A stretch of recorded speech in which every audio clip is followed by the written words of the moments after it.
석유는 자원 중에서도 가장 중요한 자원 중 하나로 여겨져 왔습니다. 이러한 중요성 때문에 석유 생산국들은 종종 이 자원을 자국의 이익을 위해 이용하고 이로 인해 세계 시장 경제에 큰 영향을 미치게 되었습니다. 석유 생산국들은 종종 석유 공급량을 조절하거나 수출을 중단함으로써 세계의 에너지 공급과 가격을 조절하며 이로써 다른 국가들은 그들의 결정에 의존해야 했습니다. 한편 한국과 같이 석유 생산량이 거의 없는 국가들은 석유 자원을 대외 의존해야 했습니다. 이로 인해 한국은 자원을 가져오기 위해 외교적 노력을 기울이고 에너지 안정성을 확보하기 위한 다양한 방법을 모색해야 했습니다. 그렇게 해서 석유 생산국가, 일명 산유국이 되는 것은 한국의 오랜 꿈 중 하나였습니다. 60년 전에 발표된 한 보고서에 따르면 한국에는 세계에서 가장 많은 천연가스가 저장되어 있을지도 모른다는 가능성이 있었습니다. 이러한 자원을 개발하고 활용함으로써 한국은 에너지 자립성을 높이고 국제 에너지 시장에서 더 큰 역할을 할 수 있을 것으로 기대하고 있습니다. 하지만 석유와 같은 화석 연료는 기후변화와 환경 문제에 대한 우려로 인해 논란의 중심이 되고 있습니다. 이에 따라 한국은 미래를 위해 더욱 지속 가능한 에너지 솔루션을 찾고 개발하기 위해 노력하고 있으며 석유 의존도를 낮추는 방향으로 나아가고 있습니다. 한국의 에너지 정책은 지속 가능성과 환경 보호, 에너지 안보를 중요하게 여기며 석유와 같은 귀중한 에너지 자원을 더욱 효율적으로 활용하고자 합니다. 이를 통해 한국은 에너지 자립성을 향상시키고 동시에 지구 환경을 보호하며 안정적인 에너지 공급을 확보하기 위한 노력을 계속하고 있습니다. 자원 그중 석유는 하늘의 선택을 받은 국가만이 누리는 선물로만 생각했었습니다. 석유가 생산된다는 이유로 전 세계 시장 경제를 마음대로 쥐고 흔들고 조금이라도 기분이 상하면 생산량을 줄이고 수출을 중단해버리는 통에 한국처럼 기름 한 방울 없는 국가는 늘 외교 역량을 발휘해 그들의 처분을 기다려야 했었죠. 그래서 기름을 생산하는 나라, 즉 산유국은 한국의 오랜 꿈이었고 전 세계에서 가장 많은 천연가스가 매장되었을지도 모른다는 60년 전 보고서 하나에 현재까지도 들썩들썩하고 있습니다. 그런데 세계는 이미 화석연료를 줄이고 차세대 에너지원인 천연가스의 시대로 접어들었는데 적어도 이 천연가스에 있어서 경북 포항만큼은 예외입니다. 아마 여러분들도 2017년경 포항 한복판에서 불길이 활활 타오르고 있고 몇 개월째 그 불길이 꺼지지 않고 있다는 소식은 들어보셨을 것으로 생각됩니다. 2017년 3월 초 포항시 남구 대잠동에서는 옛 철기를 공원으로 조성하는 공사가 진행됐는데 지하수를 찾기 위해 굴착을 시도하던 중 갑자기 불길이 치솟았습니다. 당시 사고로 화상사고가 발생했고 즉각 소방당국이 출동해 장시간에 걸친 진화 작업을 펼쳤으나 도무지 불길이 잡히지 않았습니다. 흙으로 덮어도 거품 소화액을 퍼부어도 불길은 더욱 활활 타오르기만 했죠. 불의 생김새가 이상하다 생각한 포항시는 한국지질자원연구원과 한국가스안전공사 등에 의뢰해 불길을 조사했는데 말도 안 되는 결과가 나왔습니다. 천연가스였죠. 그러니까 포항 시내 한복판에서 천연가스가 마구마구 솟아오르고 있었던 겁니다. 당시 사고로 생각됐던 이 불길은 일주일이 지나고 1개월이 지나고 5개월이 지나도록 사그라들지 않았고 포항시는 역발상으로 불의 정원을 만들었는데요. 그리고는 불꽃에서 음식물을 조리할 수 있도록 쇠기둥을 받고 그 불로 계란을 삶아 나눠주는 등 이 시기 포항을 방문한 분들은 신기한 경험을 하셨을 겁니다. 그런데 시내 한복판에서도 천연가스가 줄줄 새어나오는 걸 보면 한국은 자원빈국 또는 자원불모지는 아닌 것 같은데요. 그럼 우리의 시선을 포항 구룡포 앞바다 60km 밖으로 이동해 보겠습니다. 혹시 헷갈리시는 분들이 있을 수 있어 먼저 용어 정리를 하고 넘어가겠습니다. 보통 우리가 말하는 석유, 펀놀리엄는 지하에서 생성된 액체, 기체, 고체 상태의 탄화수소, 혼합물을 말하지만 보통은 액체 및 기체 상태의 원유를 의미합니다. 그런데 이렇게 석유가 매장된 곳에는 천연가스도 공존하기 마련이다. 천연가스도 석유로 통칭되기도 합니다. 가공되지 않은 석유 속에는 극소량의 황, 질소, 금속은 물론 수분, 가스분의 불순물을 가지고 있는데 이 상태에서 공정을 거치면 원유가 되고 원유를 정제하면 휘발유, 경유, 등유, 윤활유, 아스팔트 등이 생산되는 겁니다. 그러니까 석유는 단순히 발전소 연료로만 사용되는 것이 아니라 자동차 연료, 선박 연료, 보일러 연료, 플라스틱 원료 등등 그 쓰임새가 무궁무진하기 때문에 중요한 것인데요. 그런데 그간 한국은 기를 한 방울 나지 않는 나라라는 조금은 아쉬운 타이틀을 가지고 있었는데 이 타이틀은 박탈당했습니다. 왜냐면 2004년 7월에 한국이 공식적으로 산유국이라는 타이틀을 갖게 됐으니까요. 어떻게 된 일일까요? 우리나라는 2004년 7월부터 2021년 12월 31일까지 공식적으로 산유국이라는 지위를 누렸습니다. 바로 동해가스전 덕분입니다. 동해가스전의 역사는 곧 한국 자원개발의 역사이기도 한데요. 1970년대부터 미국과 프랑스 등의 소재한 석유 메이저 기업들은 한국 동해에서 수차례에 걸친 탐사 및 시추 작업을 진행했었지만 석유 가스전 발견에 실패하고 철수했지만 실제로 석유와 천연가스를 뽑아낸 동해가스전은 석유공사가 독자적으로 탐사 시추 개발했습니다. 결코 선진국의 기술에 뒤처지지 않는다는 의미죠. 어쨌든 1998년 7월 가스침을 발견한 이후로 경제성 평가, 시추, 생산시설 건설 등의 과정을 거쳐 실제로 천연가스 생산을 시작했습니다. 울산 남동쪽으로 58km 떨어진 해역에 자리한 동해가스전은 2021년 12월 31일 생산을 종료할 때까지 원유 4,800만 배럴에 해당하는 양의 천연가스를 생산했는데 수입 대체 효과가 2조 7천억 원에 이릅니다. 덕분에 한국은 공식적으로 세계 95번째 산유국이 되었죠. 그렇다면 1년 전 생산을 중단한 동해가스전이 우리나라의 처음이자 마지막 가스전일까요? 제7광구처럼 있을지도 모른다는 추측이 아닌 실제 매장된 곳은 더 없는 것일까요? 아닙니다. 엄청난 매장량을 자랑하는 장소가 발견됐습니다. 동해가스전에서 불과 44km 떨어진 곳에서 말이죠. 사실 동해가스전의 수입 대체 효과가 2조 7천억 원이기 때문에 엄청난 수치로 보이지만 이는 우리나라가 수입하는 양에 비하면 세 발의 피 수준입니다. 우리나라는 지난 2021년 기준 세계 5위의 석유 수입국이며 10대 수입 품목 중 670억 달러, 약 80조 원로 압도적인 1위 품목입니다. 동해가스전에서 17년간 약 4,800만 배럴에 해당하는 2조 7천억 원이 한국의 경제 규모에 비해 얼마나 미미했는지 감이 오시죠. 이 때문에 지질과 자원 분야 전문가들이 한반도 주변의 석유 자원 개발을 위해 더 적극적인 탐사와 시추가 필요하다고 임모아 주장해왔는데 결국 동해가스전 옆에서 새로운 가스전을 찾아냈습니다. 바로 방어구조인데요. 지난 2021년 6월 석유공사는 동해가스전에서 44km 떨어진 울릉분지 육광구 심해에서 어마어마한 양의 가스전을 발견했다고 보도했습니다. 당시 알려진 양만 원유로 환산했을 경우 7억 배럴입니다. 동해가스전의 15배 그리고 유가를 기준으로 원화로 환산했을 때 약 30조 원에 해당하는 엄청난 양이었죠. 그리고 여기에 방어구조라고 이름을 붙인 것은 기름진 방어처럼 넉넉한 석유 자원을 품고 있길 바란다는 뜻이었는데 탐사 자료에 나타난 것은 실제로 방어처럼 넉넉한 석유 자원을 품고 있었습니다. 그리고 석유공사는 즉각 시추에 돌입했죠. 하지만 안타깝게도 시추는 2달이 채 지나지 않아 중단됐습니다. 해저에서 내부 압력이 과도하게 높은 지층이 이상 고압대가 발견됐기 때문인데요. 사실 무리하게 강행할 수도 있었습니다만 이상 고압대를 잘못 건드렸다가는 블로아웃이라 불리는 폭발적인 분출이 발생해 대형 사고로 이어질 수 있습니다. 물론 이상 고압대를 만났다고 해서 시추가 전혀 불가능한 것은 아닙니다. 이상 고압대는 상하부 지층이 투과가 어려운 지형이 변형되어 만들어지는데 부피가 좁아지면 내부의 액체나 기체가 과도한 압력을 받게 되면서 작은 틈으로도 블로아웃이 일어날 수 있습니다. 그래서 블로아웃 방지기나 윤활제로 사용되는 이수의 비중을 조절해 통제가 가능하지만 블로아웃에 대한 만병통치약은 아닙니다. 만약 분출이 발생하면 막대한 환경 피해가 발생할 가능성이 높은데 2010년 멕시코만에서 시추 시설이 폭발하며 원유 7억 7천만 리터가 유출된 딥워터 허라이즌 사고도 이상 고압대를 건드렸다가 발생한 사고죠. 그래서 일단 석유공사는 잠시 시추를 중단하고 차후 추이를 보면서 진행할 계획인데요. 이러한 지지부진한 우리나라의 움직임과 달리 주변국인 중국과 일본의 행보는 우리를 더욱 답답하게 만들고 있습니다. 한반도 주변에 대륙붕이 많다 보니 주변국들이 자원 확보를 위해 치열하게 경쟁 중에 있죠. 특히 중국의 움직임이 심상치 않은데요.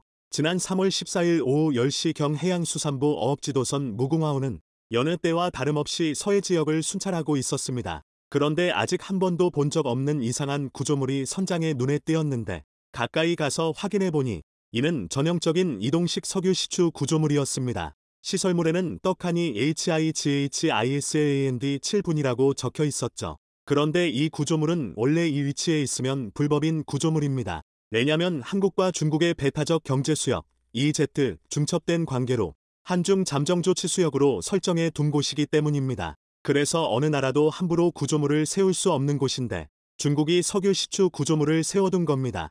유엔 해양법에 따르면 배타적 경제 수역 내에서는 자신의 영토처럼 관리함으로 어업 활동을 포함, 천연자원의 탐사, 개발, 보존 및 관리 등을 할 수 있고 자원 개발을 위한 인공구조물을 설치할 수 있습니다. 그런데 이 구조물이 세워진 지역은 한국과 중국의 배타적 경제 수역이 교집합으로 중첩되기 때문에 양국이 합의하에 한중 어업 협정을 체결했습니다. 그래서 중첩되는 곳에 대해서는 일방 당사자가 자신의 영해라고 주장하지 말고 함께 조업도 하고 관리도 하는 잠정조치 수역으로 설정해 두었는데 중국이 이 협정을 깨고 석유 시추 구조물을 세워둔 겁니다. 알박기하듯 세워둔 이 구조물을 발견한 무궁화호는 즉각 이를 정부에 신고했고 청와대는 이를 국가안전보장회에 NSC로 격상시키기도 했는데요. 사실 서해에서 한국과 중국 간 석유 시추를 두고 갈등을 빚은 것이 처음은 아닙니다. 한국은 2004년제 이광구 지역에서 유전 탐사 활동을 벌였으나 중국이 강하게 반발했었고 2008년에는 반대로 중국이 서해에 석유 시추 시설물을 설치해 한국 정부의 항의를 받기도 했습니다. 당시 시추를 추진했던 중국과학원은 탐사 결과 보고서에 계산된 석유, 가스의 추정 매장량은 약 20억 톤 규모에 달한다고 써 충격을 안겼는데요. 1973년에는 한국이 제2광구에서 석유를 시추하려는 움직임을 보이자 중국이 군함을 보내 저지하기도 했죠. 한편 한국은 한국에게 산유국이라는 타이틀을 선물했던 동해 가스전을 활용해 새로운 도전에 나섰습니다. 지난 2022년 11월 3일 열린 추계자원연합 학술대회에서 서정규 석유공사 글로벌기술센터장은 석유공사는 에너지 안보와 탄소 중립을 선도하는 에너지 공기업으로서 전통적 석유 개발뿐만 아니라 CCS, 암모니아 등 신성장 사업을 적극적으로 추진하고 있다고 밝혔는데 여기에서 말하는 CCS 기술이 동해 가스전에 활용되고 있습니다. 지난 영상에서 탄소 중립, 넷제로에 대해서 설명드렸었습니다만 탄소 중립은 인간 활동에서 발생하는 이산화탄소 배출량은 최대한 줄이고 어쩔 수 없이 배출된 이산화탄소는 이를 포집하거나 자연에 흡수시켜 실질 배출량을 0분으로 만드는 지구지키기 계획입니다. 이에 전 세계는 이산화탄소를 최대한 줄이겠지만 불가피하게 발생하는 이산화탄소를 전부 잡아 지하저장고에 가두는 기술을 개발해왔습니다. 바로 탄소 포집 및 저장 기술인데요. 그럼 포집된 이산화탄소를 저장하기에 가장 좋은 장소는 어디일까요? 바로 바다입니다. 사실 바다는 우리에게 해산물을 공급해주는 훌륭한 보물창고일 뿐만 아니라 공기 중 이산화탄소를 가장 많이 흡수하는 거대한 생명체이기도 합니다. 지난 2021년 6월 그린피스는 이기의 바다를 위한 해결책, 해양보호구역이라는 보고서를 발간하면서 지구가 현재 직면한 기후위기 해결의 실마리는 해양에 있다. 해양에 의해 흡수되는 탄소를 블루카본이라고 부르는데 지난 20년간 인간활동으로 배출된 이산화탄소의 25%가 해양으로 흡수됐다고 밝혔습니다. 또한 해양은 중요한 탄소 흡수원이며 심해층은 지구상에서 가장 큰 탄소 저장고로 대기 내 탄소량의 10배 이상, 지표상의 초목, 토양, 이생물 전체에 저장된 탄소 총량보다 무려 10배 많은 양을 저장하고 있다며 탄소 중립 시대에서 바다의 역할을 강조했는데요. 그렇다면 심해의 저장 공간을 만들기 위해서는 심해 깊은 곳에 흙을 퍼올려야 하는데 이는 너무나 많은 비용을 필요로 합니다. 그래서 자연적으로 생긴 공간, 즉 유전을 활용하자는 방안이 나왔습니다. 다시 말해 심해에 위치한 유전에서 석유를 퍼올리고 나면 빈 공간이 생기는데 이 빈 공간에 포집된 이산화탄소를 채우는 것이죠. 그리고 그 틈을 막아버리는 것인데 만약 실수로 조금의 이산화탄소가 빠져나오더라도 심해의 고압을 이겨내지 못한 이산화탄소가 수면으로 떠오를 일은 없습니다. 한국은 동해가스전을 이 용도로 활용하고 있습니다. 작년 12월 31일까지 천연가스를 뽑아내고 생긴 빈 공간에 연간 40만 톤씩 30년간 총 1200만 톤의 이산화탄소를 저장해 탄소 중립에 나서겠다는 것인데요. 한국은 지난 2017년에 이미 포항 앞바다에서 이산화탄소 100톤을 심해에 저장하는 실험을 성공시켜 관련 기술을 보유한 세계 세 번째 국가가 되기도 했죠. 시장조사 업체 리서치앤마켓, 리서치앤드마어키츠에 따르면 글로벌 CCS 시장 규모는 2020년 41억 달러에서 2026년 94억 달러, 11조 5천억 원로 연평균 15.7%씩 성장할 전망입니다. 각국에서 탄소 중립 노력이 강화되는 추세를 보면 사업이 가시화되는 2030년 이후 시장 규모가 급속도로 커질 것으로 보이는데요. 탄소를 포집해 저장하는 CCS 기술의 탄소를 활용하는 CCUS의 시장 규모는 이보다 훨씬 더 커질 것으로 예상됩니다.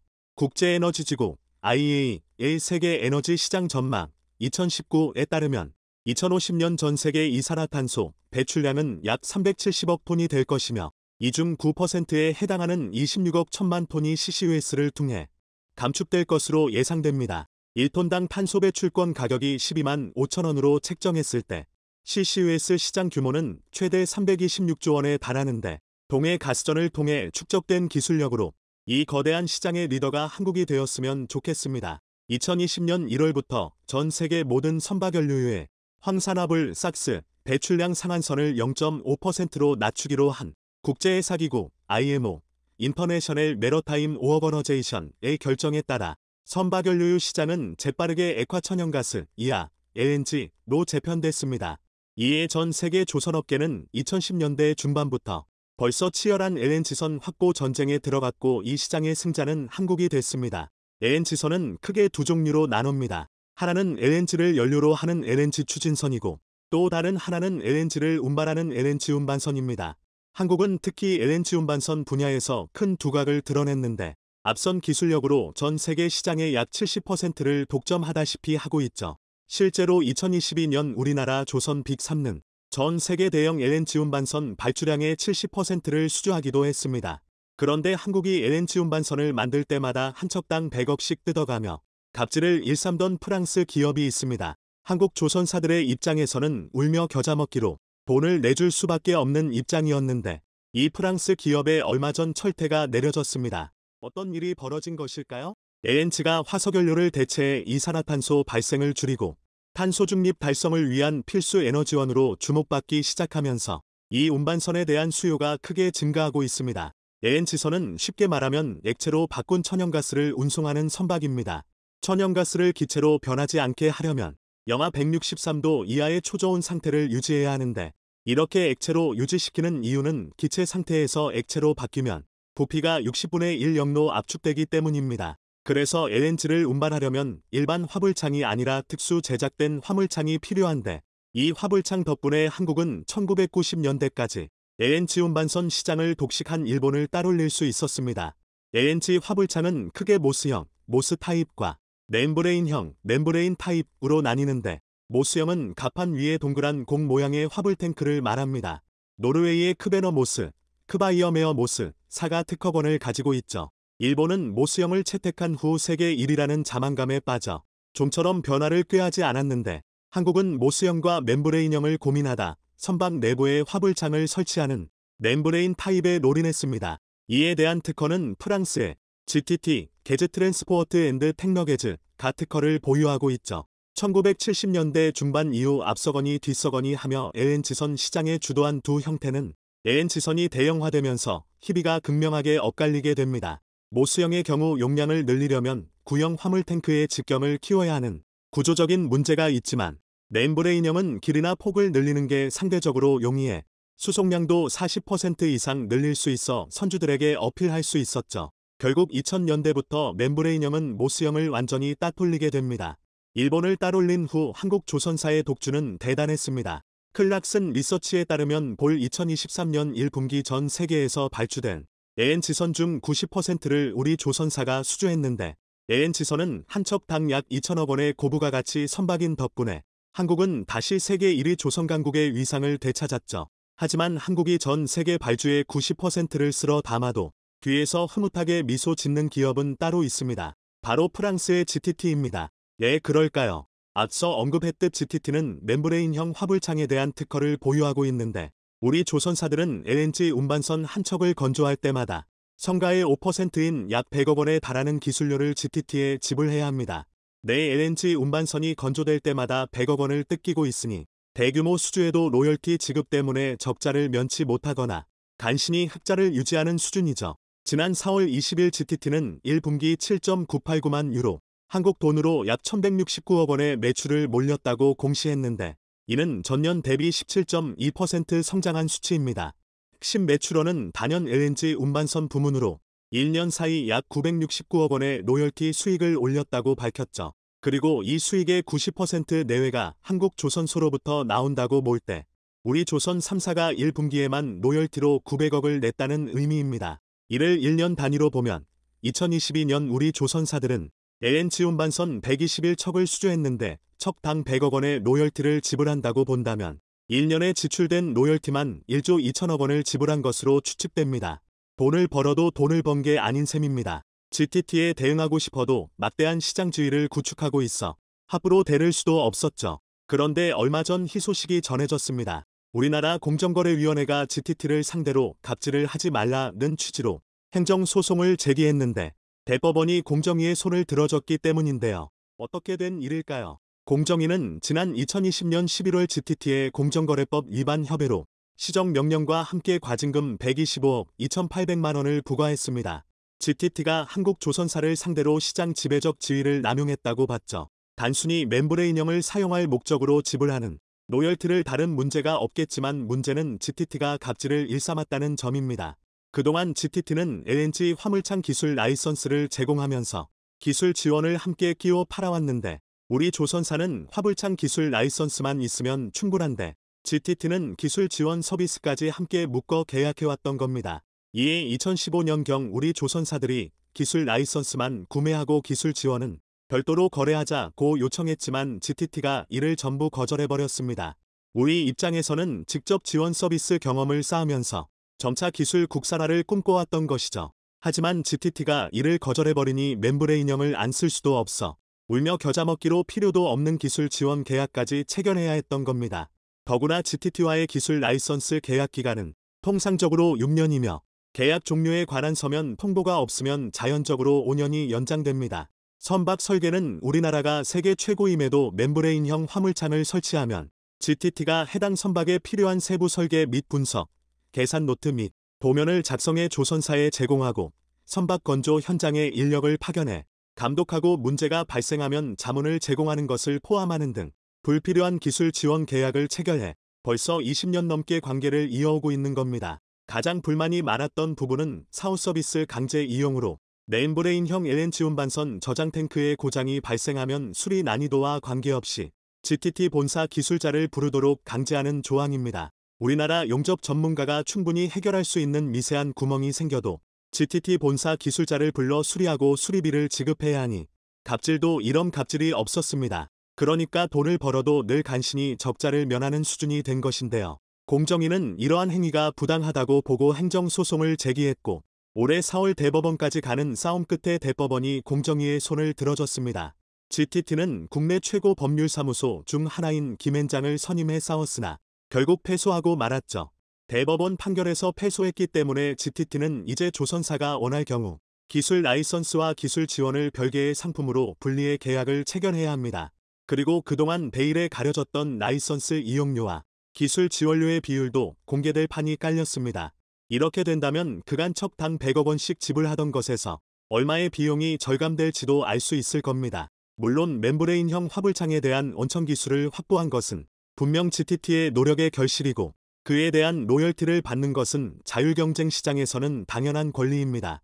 왜냐하면 LNG는 영하 163도 이하 초저온에서 액체 상태를 유지해야 하고 운송하는 과정에서 파도 등 외부 충격으로 선박이 흔들릴 때도 안정 상태를 유지해야 하는 기술이 핵심이니까요. 다만 원하지도 않는 계약을 강요해 체결하는 관행이 있어 이번에 이것이 시정된 겁니다. 그런데 여기에서 의문점이 생깁니다. 전 세계 LNG 운반선을 독점하다시피 하는 우리나라에는 이 화물창 기술이 없느냐는 점입니다. 물론 과거 9 형태의 모스 타입 화물창보다 더 많은 LNG를 실을 수 있고 안전성 문제도 거의 발생하지 않아 사실상 전 세계 표준이 된 멤브레인형은 글로벌 표준이 됐습니다.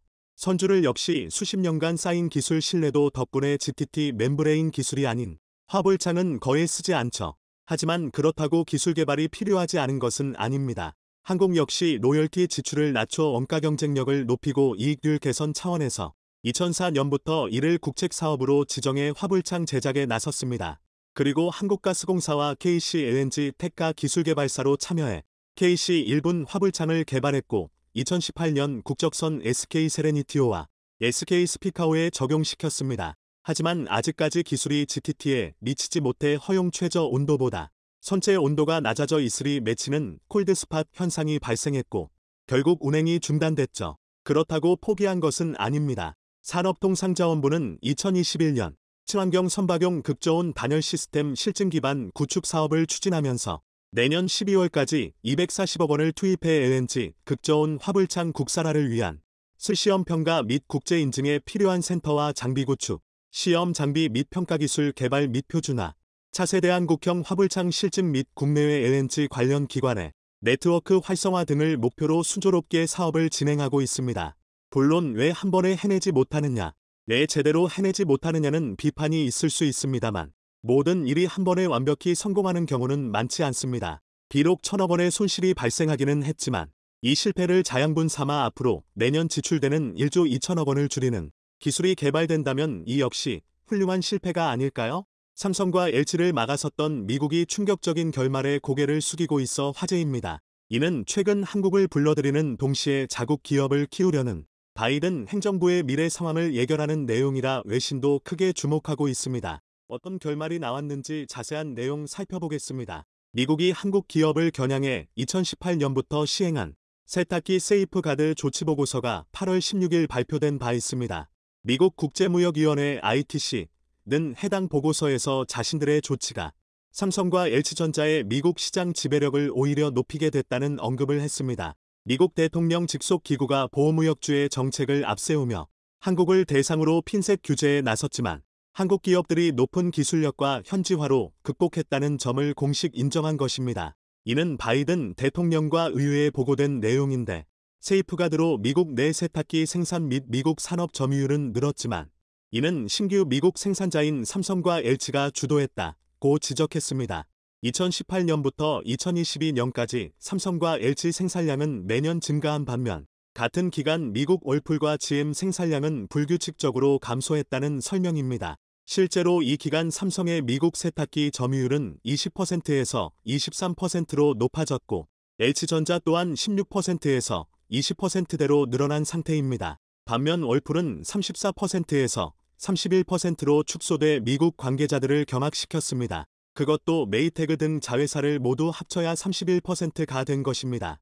최근 반도체나 전기차 등을 봐도 알 수 있듯이 미국은 동맹국을 위하는 척하면서도 항상 자국 우선주의로 움직여왔습니다. 과거 한국 기업과 월풀의 가전 전쟁 시기부터 예견됐던 내용입니다. 한미 FTA는 2006년 협상을 시작해 2012년 발효된 바 있습니다. 대미 수출 관세가 즉시 철폐되거나 단계적으로 낮아지리라 기대했지만 미국은 한국 가전 견제를 시작하며 본 모습을 드러냈습니다. 월풀은 냉장고 등 한국산 제품에 대해 특허 침해 소송을 제기했는데 대부분 증거 부족으로 무혐의 판정을 받은 바 있습니다. 그럼에도 굴하지 않고 한국산 냉장고와 세탁기에 대한 덤핑 조사를 의뢰했죠. 2013년 삼성과 LG 세탁기는 각각 9%터부터 13%의 반덤핑 관세를 부과받아야 했습니다. 한국 기업이 미국에 수출한 세탁기 규모는 연간 10억 달러 정도였는데 상당한 위기감을 느낀 월풀이 미국 정부의 도움을 요청했던 것입니다. 오바마 대통령과 바이든 부통령이 주축이 돼 진두지휘를 하던 시기에 벌어진 일입니다. FTA 체결이 1년도 지나지 않아 막무가내로 행동했던 것입니다. 한국 정부는 즉각 WTO에 제소했고 결국 2016년 9월 최종 승소를 이끌기도 했습니다. 미국은 15개월 내에 원상회복을 해야 했는데 이 기간은 2017년 12월까지였습니다. 그런데 새로 정권을 잡은 트럼프의 행동은 더 충격이었습니다. 바로 세이프가드 카드를 꺼내 들었기 때문입니다. 세이프가드는 덤핑 등 불공정 무역 행위가 아니더라도 자국 산업이 피해를 볼 경우 수입을 제한하는 조치입니다. 2017년 10월 월풀이 삼성과 LG를 대상으로 세이프가드 청원을 했고 한국 업체가 미국 기업에 막대한 피해를 줬다는 내용이 만장일치로 통과됐던 것입니다. 한국 또한 맞대응 카드로 연간 피해 추정액 약 7,600억 원에 대해 WTO에 보복관세를 부과하게 해달라는 신청을 했습니다. 그럼에도 미국은 아랑곳하지 않았고 2018년 트럼프 전 대통령은 ITC 권고안 중 가장 높은 수준의 세이프가드 조치를 취해버렸죠. 한국산 세탁기에 대해 120만 대 쿼터를 설정하고 그 안에 들면 20%, 초과 물량에 대해서는 50% 관세를 물렸던 것입니다. 이는 2013년 적용했던 반덤핑 관세보다도 2배 이상 더 강력한 것이었습니다. 미국은 2002년 세이프가드를 통해 한국산 수입 철강의 3터부터 30% 관세를 부과한 바 있는데 16년 만에 또다시 해당 카드를 꺼내들며 한국 수출의 발목을 잡으려 했습니다. 미국은 세탁기 부품에 대해서도 13만 개의 쿼터를 적용해 30% 관세를 매긴 바 있습니다.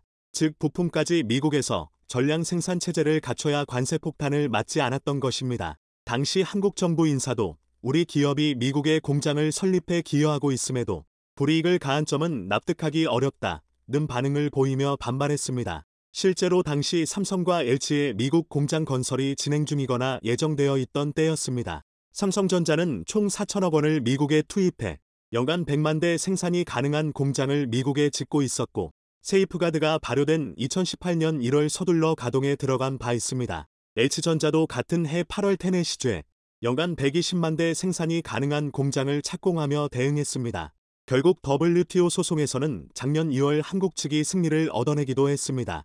이런 과정에서 피해는 오히려 미국 소비자들이 입었습니다. 세이프가드가 발동되자 삼성과 LG전자는 미국 내 세탁기 판매 가격을 약 8% 인상했고 미국 월풀 또한 그 이상으로 가격을 올려버렸기 때문입니다. 미국 전역에서 판매되는 연간 1,000만 대의 세탁기 가격 인상분을 합쳐보면 결국 일자리 창출보다 소비자의 총 비용이 더 들어갔다는 분석입니다. 1911년 미국 미시간에서 출범한 가전업체 월풀은 1960년대 한국에도 소개된 바 있습니다. 주한미군을 통해서 알려진 것인데 1980년대 월풀 냉장고와 세탁기는 국산 제품보다 3배가량 비쌌지만 서울 강남 부유층을 중심으로 날개 돋친 듯 팔렸습니다. 월풀 냉장고와 세탁기는 부잣집의 상징처럼 묘사됐죠.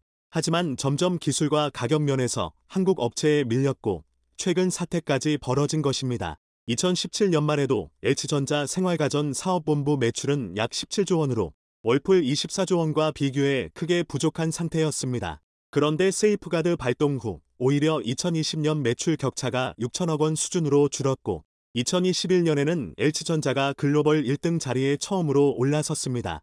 지난해에는 매출은 물론 영업이익에서도 월풀을 눌러버렸죠. 월풀은 지난해 10억 5천만 달러, 약 1조 5천억 원 영업손실을 기록했는데 연간으로 영업손실을 낸 것은 최근 10년 만에 처음입니다. 월풀 주가가 지난 10년간 거의 변동이 없는 것도 이런 이유 때문입니다. 반면 H전자 생활가전, H&A 사업본부는 지난해 1조 1,200억 원의 영업이익을 달성했습니다. 냉장고와 세탁기, 에어컨 등 고가 제품들이 소비자 호응을 받은 가운데 물류비까지 개선되면서 영업이익률이 무려 13%에 달했을 정도입니다. 이런 상황이 될 것을 LG는 예견하고 있었습니다. 1958년 금성사로 창립한 LG의 냉장고 공장은 원래 부산에 있었습니다. 그러다 1976년 창원으로 옮겨왔고 여기서 골드스타어 로고를 단 냉장고, 세탁기, 식기세척기 등 최대 생산기지가 됐습니다. 사명이 LG로 바뀐 때가 1995년이니 이제 골드스타 브랜드를 기억하는 MZ세대는 많지 않은 상황입니다. LG 창원 공장은 로봇 및 디지털 트윈 도입 후 공정 속도가 47%나 개선됐고 그 결과 생산성은 30% 이상 향상돼 있습니다. LG는 그 후 지속적으로 기술을 개발해 역시 가전은 LG라는 유행어를 만들었을 정도입니다. 이런 상황에 미국의 세이프가드에도 자신감을 보였습니다.